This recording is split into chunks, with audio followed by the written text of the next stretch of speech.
Breaking news! যে মানুষটাকে নিয়ে গত কয়েক সপ্তাহ ধরে অবসরের গুঞ্জন থামছেই না, সেই নেইমার জুনিয়র এবার নিজেই জানিয়ে দিলেন নিজের ভবিষ্যৎ নিয়ে বড় আপডেট।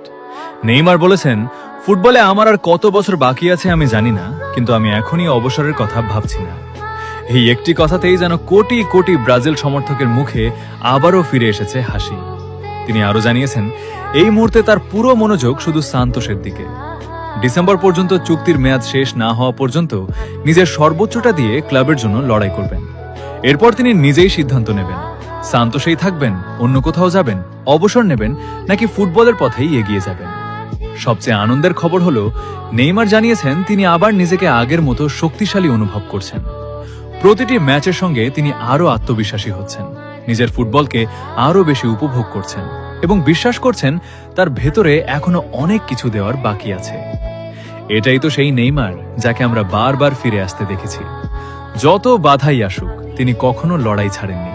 আর আজও তিনি জানিয়ে দিলেন, শেষ কথা এখনো বলা হয়নি। নেইমারের এই বার্তা শুধু একটি আপডেট নয়, বরং সব সমর্থকদের জন্য নতুন করে আশার আলো। এখন দেখার অপেক্ষা বছরের শেষে তিনি কি সিদ্ধান্ত নেন। তবে একটি বিষয় নিশ্চিত, নেইমারের গল্প এখনো শেষ হয়নি।